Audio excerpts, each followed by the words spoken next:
రోజూ ఉదయం పొలానికి వెళ్లి పనిచేసి సాయంకాలం ఇంటికి తిరిగి వచ్చేవాడు.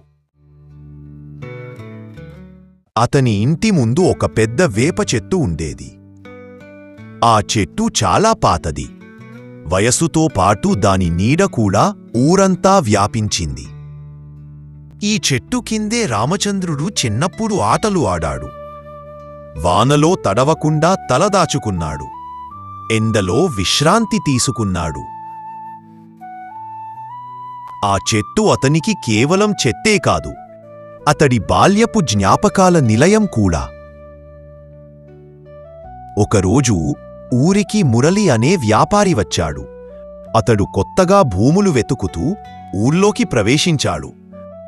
రామచంద్రయ్య ఇంటి పక్క ఉన్న వేప చెట్టు కింద నిలబడి అతను అన్నాడు, "ఈ చెట్టును తొలగిస్తే ఇక్కడ ఓ షాపింగ్ కాంప్లెక్స్ కట్టవచ్చును.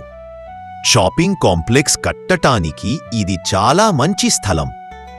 అప్పుడు ఆ మాటలు ఊరివాళ్ల చెవుల్లో చక్కగా వినిపించాయి. కొంతమంది ఆశతో చూశారు, మరికొంతమంది మౌనంగా తల తిప్పారు. కాని రామచంద్రుడి గుండె గజగజలాడింది. ఆ చెట్టు కూలిపోతే తన బాల్యమే కూలినట్టు అనిపించింది. ఆ రాత్రంతా అతడు నిద్రపోలేకపోయాడు. ఆ వేప చెట్టు ఆకుల శబ్దం కూడా తనతో వీడుకోలు చెప్పినట్టే అనిపించింది.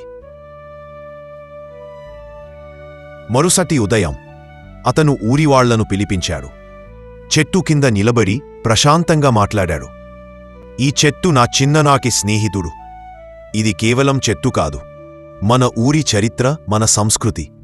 దాన్ని కూల్చేస్తే మన జ్ఞాపకాలను మనమే పోగొట్టుకున్నట్లు అవుతుంది." అతని మాటలు అందరి మనసును తాకాయి.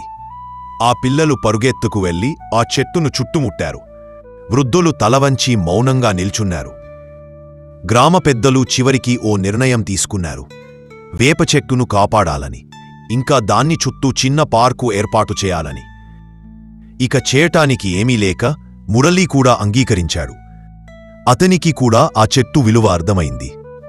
తాను వచ్చిన దారి వెంటే ఊరి నుండి వెనక్కి వెళ్ళిపోయాడు. ఆ రోజు నుండి